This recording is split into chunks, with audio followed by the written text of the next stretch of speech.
Jujutsu Kaisen chapter 241 definitely throws us for a loop right out the gate because of how the last chapter ended off. You would think that Kenjaku was basically in the process of killing off Takaba or had already done so by the start of this chapter, which is why when you jump in this chapter, you're thinking, okay, this is going to be a flashback, so this clearly means that the character's dead, since typically you'll see flashbacks or internal monologues with the spirit like we did with Kashimo and Gojo after they died, but this chapter flipped it all on its head. Takaba isn't just alive, but he also isn't going anywhere, and he appears to be more driven than ever before in wanting to prove that he's funny enough to make Kenjaku start laughing. That being said, while I do understand the narrative decision of Gege to try and make Takaba more of a sympathetic character and give us a reason to root for him, I personally felt like this fell a little bit flat in that attempt, particularly because it felt as if this flashback went on a little bit longer than it needed to. But as we've seen in the past, there's typically something of importance to sprinkle into these flashbacks that will come back as a huge aha moment.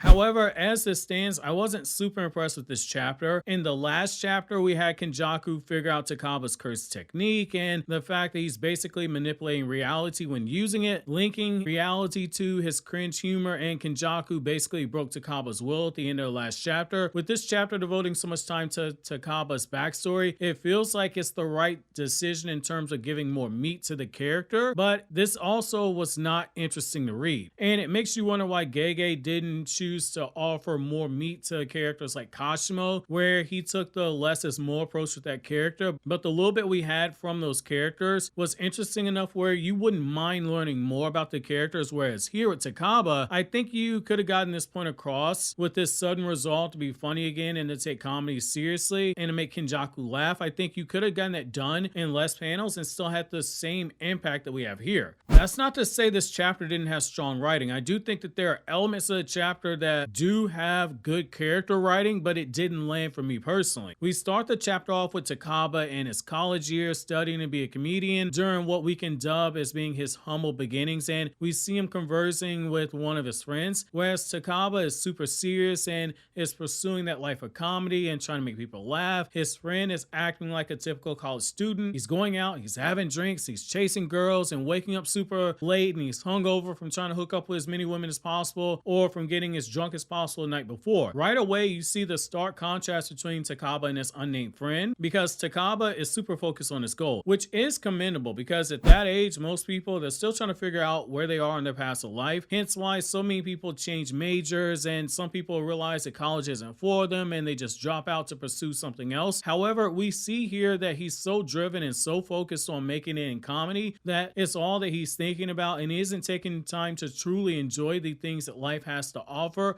outside of the feeling that you get from pursuing your dream. And that's where he and his friend, they have a clash of conflict in this chapter. Again, that's not a bad thing, but with Takaba as he's depicted in this chapter, as well as based off what we know about the character, you can't help but wonder if maybe had he indulged in some of the other things that life has to offer, if it would have made his comedy more funny because he had more experiences to draw upon. But with him being so focused on comedy and not really having a talent for it, it's a bad combination. No different than someone who, say, has a dream of being an NBA player, but instead of practicing with good form and mechanics, they just continue doing things the wrong way and building on top of bad habits. That's the kind of impression I've been getting from Takaba based off of this chapter's flashback, and I get it. All of this is meant to make him a more sympathetic character. It's really easy to understand the message that Gege's trying to convey to us as readers here, and that it might make him more relatable to somebody that's reading this, since shonen are typically geared towards younger readers, because he has the confidence to not give up on his dreams, even for as impossible as they might seem, and him wanting to make it on his own terms. And the way that we end the chapter off with him vowing to make Kenjaku throw his guts up, you have to believe at some point he's going to make Kenjaku laugh a genuine laugh before Kenjaku eventually kills Takaba. That's clearly being set up. I just don't think that we've earned this sort of a narrative for a relatively new character in Takaba yet, who in my opinion is not as interesting as some of the other characters we met in the Colon Game arc, and you can tell Gege really wants to get Takaba over.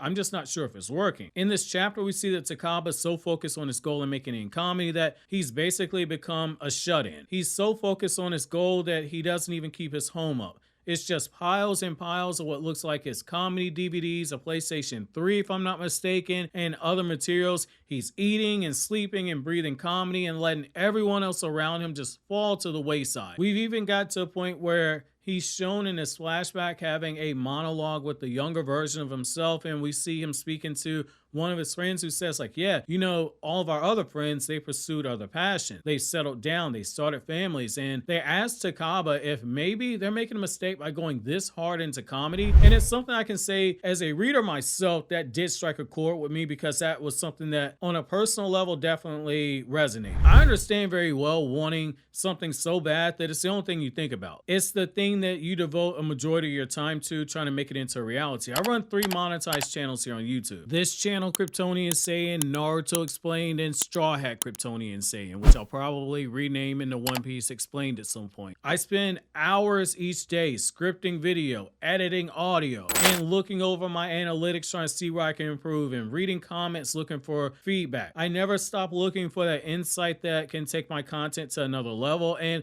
I do the same with the business I run away from YouTube. But I've also begun making it a point to do what that friend of Takaba is talking about, which is start back carving out more time for the things that matter outside of my own goals. Because if you spend all that time chasing something and you don't make time for those who are around you, they'll grow to resent you and you'll start missing out on other experiences. Sometimes you can be too driven, particularly if you're so driven to the point where it's obsessive. However, with Takaba, he just doubles down on it. And I think Gege is trying to say that when you've gone this far into chasing your dream like Takaba, you kind of have to do what he's doing, because you've hit the point where it has to work. It's the get rich or die trying mentality. Either it works and you pop off, or you lose everything because you failed. There's no soft landing. There's no middle ground here. I think that that's what Gege is trying and failing to use with Takaba, with his motivation to be funny, as a way to make him more relatable, because we learn in this chapter that part of the reason he wants to make people laugh and is so set on making 100 out of 100 people laugh is because it's a way to allow people to get to know him better in the process. He's genuinely seeking to make those connections and trying to use comedy as a way to do so, and it's something that in real life works. How many times do you see people go up and start a conversation with somebody, and to break the ice, they use some type of humor as a result to do that? There's something to what Takaba's trying to do. I also get why Gege had Takaba shown in a vulnerable space where for a time he's shown questioning things when he's in his own head with his own internal monologue, because you're taking a risk when you're that deep into pursuing something. That line of, but I've never had a partner, was something I think was good for character insight, especially when he says that he thinks that comedy can make the loneliness go away, and that leads him saying that he didn't properly take up the task of comedy and getting his renewed resolve as a result of this. And it's both remorseful. He's shown bowing in that respectful way that you see when Japanese characters like bow with their head to the ground. And he's also reinvigorated with his pursuit for comedy. And to a degree, you can see that this is having some effect on Kenjaku, to a point where, due to his own internal monologue being altered by the power, it shows you that Angel was definitely right. Takaba's ability is broken, and it might be something that swings this battle with Takaba versus Kenjaku. Is he going to take down Kenjaku? Obviously not, but this definitely makes the fight a lot more interesting. But I do wonder though, if maybe this couldn't have been accomplished in fewer pages, and it makes me think that there's something else here. Gege wouldn't have given Takaba this many pages with this much focus, and in the chapter off of him vowing to make Kenjaku laugh his guts up, without there being something else coming down the line, because this is a superpowered ability and Kenjaku is a known body hopper. I'm not saying I think that he takes over his body like how he did with Geto, especially since Gojo's body is out there, but there is something to what we're seeing here, and that's gonna be my question to you guys. Why do you think that Gege gave us this much focus on Takaba's character, and how dangerous do you think that Kenjaku would be if he took over Takaba's body?